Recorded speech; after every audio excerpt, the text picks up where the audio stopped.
You are the human who stole my sons. Do you understand what you've taken from me? I didn't steal anything. They found me gear, and they trusted me.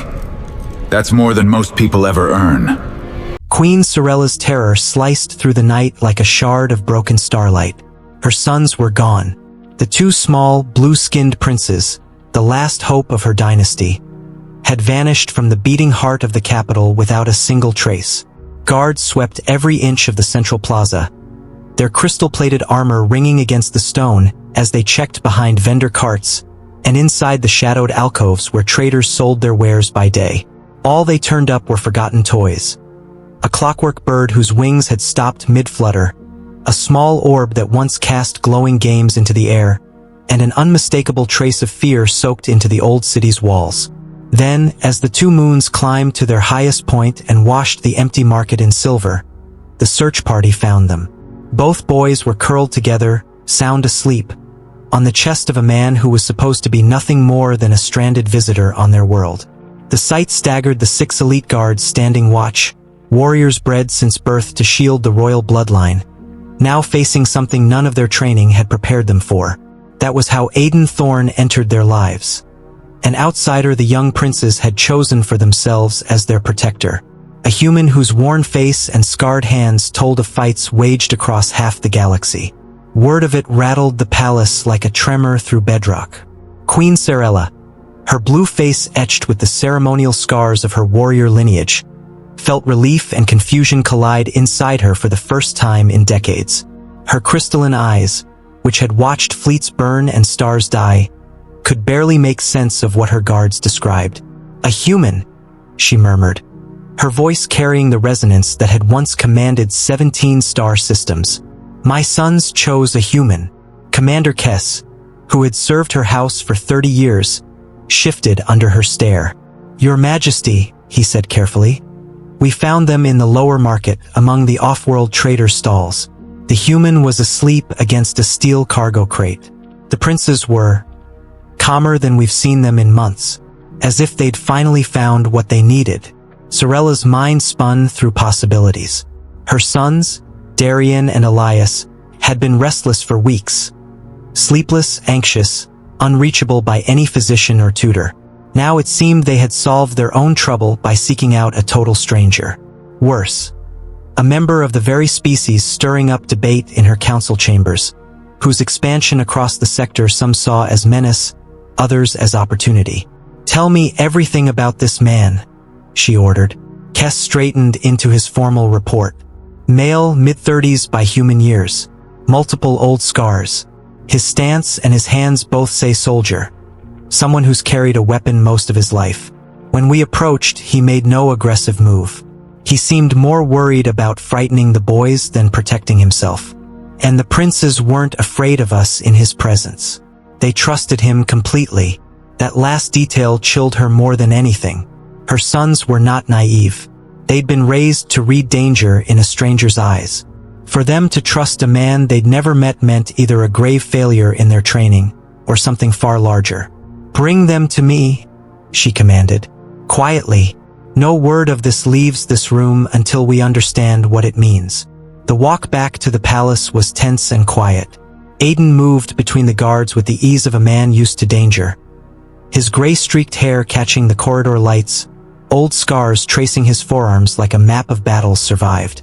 His eyes never stopped moving, cataloging exits, angles, threats, the habit of a man who'd learned the hard way to expect danger from any direction.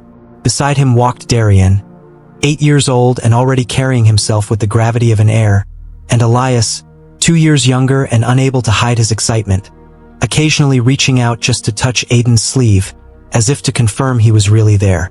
"Why aren't you scared?" Darian asked suddenly. "Should I be?" "Everyone's scared of Mother," Elias said. "She's the strongest person in this whole part of the galaxy." "Fear's a choice," Aiden said simply. "I've seen worse than an angry queen." "What could be worse than that?" Darian pressed. Aiden was quiet a moment. "Children with no one to protect them. That's worse." Neither boy had an answer for that, though it left them with 100 new questions. The palace of Aerilus rose before them like a monument carved by giants. Crystalline spires clawing at a violet sky, their surfaces alive with shifting script recording the Empire's long history. Tonight the walls pulsed deep blue and purple, the colors of alarm. Queen Serella waited in the great hall, 7 feet of ceremonial armor and battle-scarred authority. Hair shot through with silver, eyes like twin galaxies.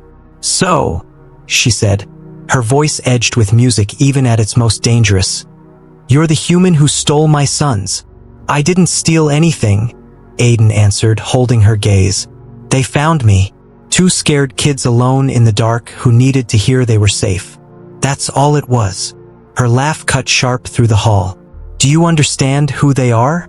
Heirs to an empire spanning 17 systems, 200 billion lives. That's what they were last night," Aiden said evenly. "Scared kids." The bluntness of it seemed to catch her off guard. She studied him the way a soldier studies another soldier. The scars, the stance, the eyes that never stopped searching for the exits.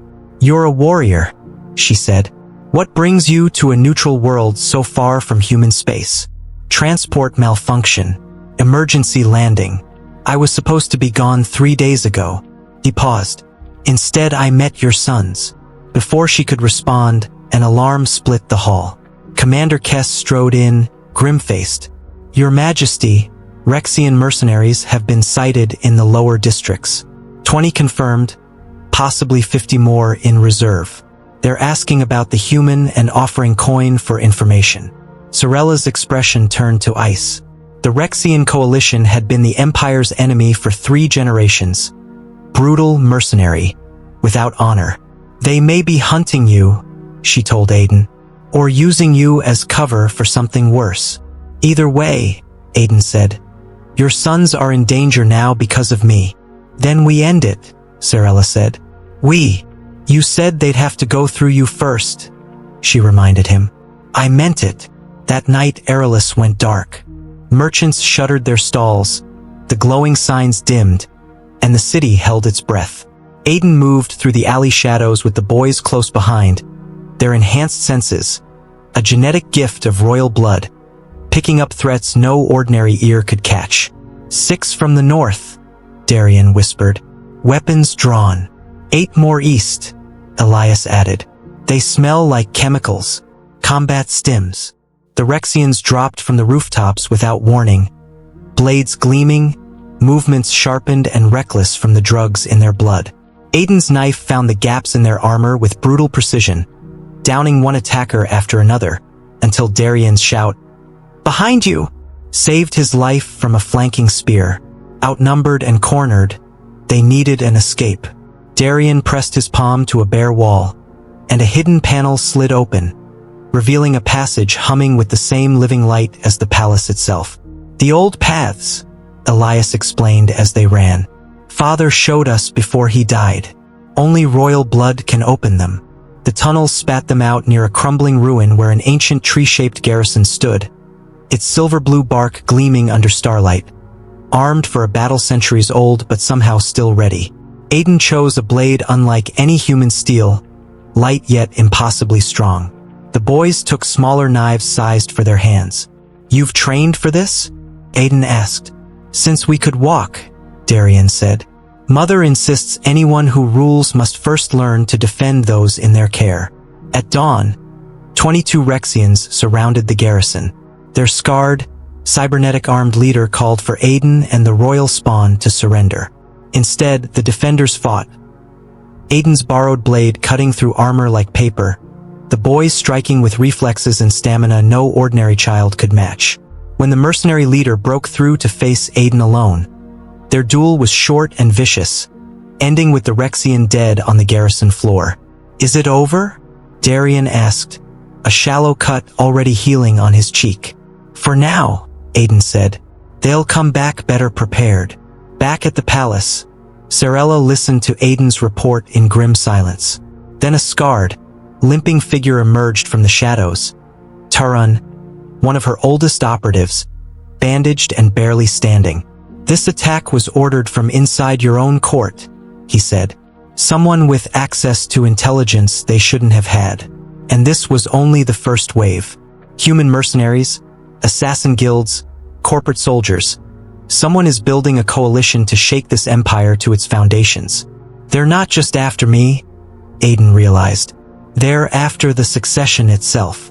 3 days later, the real assault came. Coordinated explosions in the outer courtyards to mask an infiltration that had clearly been planned for months. Aiden was armed and moving before the echoes faded. The boys were already awake, weapons in hand.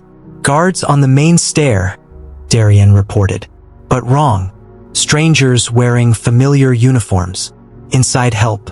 Aiden had the princes open the hidden ways once more, and they slipped through the palace's veins while chaos raged in the corridors above. What he glimpsed through the hidden passages chilled him. This wasn't a raid. It was a coup, executed by people who knew the palace as well as the family who lived in it. They found Serella arming herself for war. "Half our security force may be compromised," she said. Then footsteps, too many, moving with purpose. "They've found us." "The throne room," Aiden said. "Defensible. Multiple exits." The fighting retreat that followed tested every skill Aiden had earned over 2 decades of war. Serella fought like something out of legend, her blade carving through enemy ranks. The princes, small but lethal, found the gaps their opponents left open.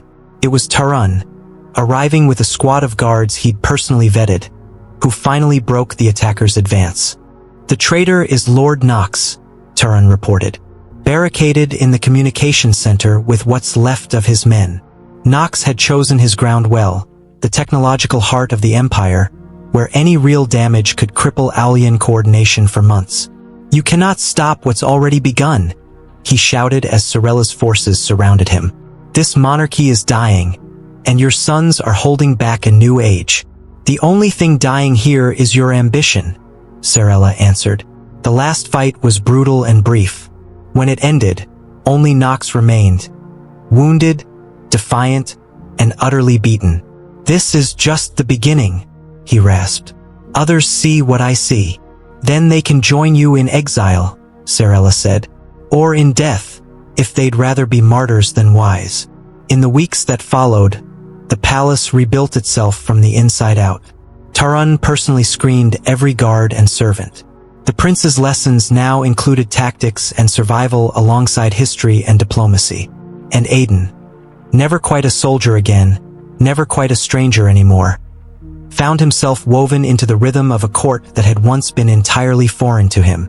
"You're becoming one of us," Serella told him one evening in the gardens, where new growth was already climbing over the scars of battle. "Am I?" "The boys certainly think so. They call you their guardian brother now, a word that hasn't been used in our language in 1,000 years. That night, as had become their habit, the 2 princes curled up in Aiden's quarters, begging for stories of Earth. Its blue oceans, its unglowing forests, its wars fought with steel instead of star drives. "Do you miss it?" Darian asked. "Some of it," Aiden admitted. "But I found things here I never had back home. People who matter more than any mission ever did." Morning brought Taran again, this time with worse news. Knox's plot had only been one thread in something far larger. A coalition of factions calling itself the Alliance of Worlds, determined to strike back against any world that welcomed human influence. Aerilus and Aiden himself had become its symbol. "The question," Taran said quietly, "is whether one human is worth risking an empire." "Yes," Serella answered without hesitation. "He is." The princes stepped forward together, their young faces set with the same iron the palace walls were built on. "We won't let them take him," Darian said. "He's ours. We protect what's ours." "They want a war over this," Elias added. "We'll give them one they won't forget." Looking at the 3 of them, the queen with fire in her crystalline eyes, 2 boys ready to stand against impossible odds for a man who wasn't even their kind, Aiden felt something shift in his chest. For the first time in years, he wasn't running from anything. He was finally running toward something worth protecting. "Then we'd better get ready," he said.